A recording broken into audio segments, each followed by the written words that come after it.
नमस्कार, मैं हूं विवेक शर्मा। पंजाब केसरी टीवी चंडीगढ़ देख रहे हैं आप।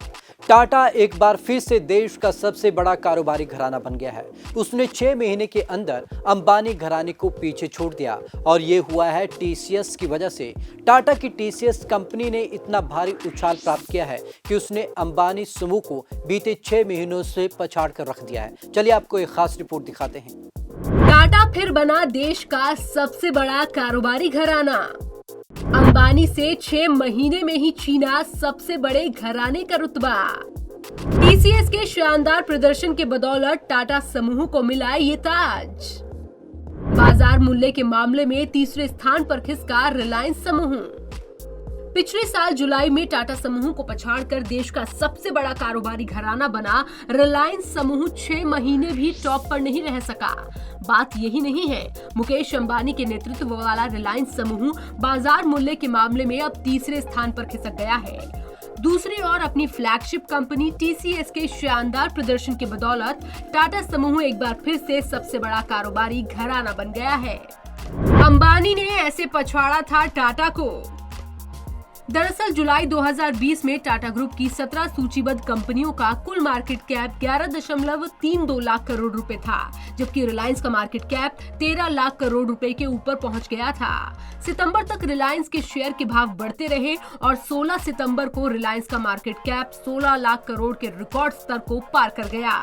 टाटा ऐसे पहुंचा टॉप पर, लेकिन इसके बाद रिलायंस के शेयर गिरने लगे और अब उसका मार्केट कैप 12.22 लाख करोड़ रुपए रह गया है। इसी बीच टीसीएस की अगुवाई में टाटा ग्रुप की कंपनियां टाटा मोटर्स और टाटा स्टील में आई तेजी के चलते समूह का कुल मार्केट कैप 16.69 लाख करोड़ रुपए के पार पहुंच गया, जो रिलायंस समूह से करीब 36% ज्यादा है। एचडीएफसी दूसरा सबसे बड़ा कारोबारी घराना।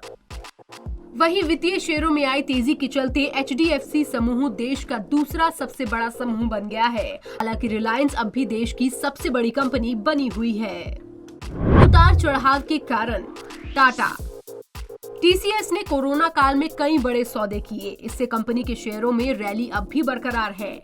दूसरी ओर स्टील की कीमतें बढ़ने से टाटा स्टील का फायदा हुआ। टाटा मोटर्स के शेयर भी जुलाई के बाद 100% से ज्यादा बढ़ चुके हैं।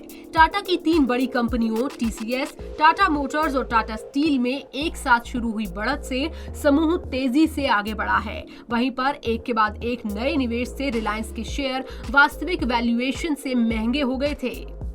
रिलायंस फेसबुक और गूगल तक से निवेश हासिल करने की वजह से रिलायंस के शेयर बढ़ गए थे।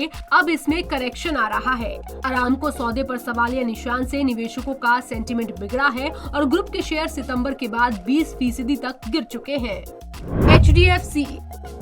एचडीएफसी समूह की 4 कंपनियां सूचीबद्ध हैं और चारों ही वित्तीय सेवा से जुड़ी हुई हैं। वित्तीय कंपनियों में नवंबर में मोरेटोरियम से जुड़ा कोर्ट का फैसला आने के बाद तेजी शुरू हुई थी।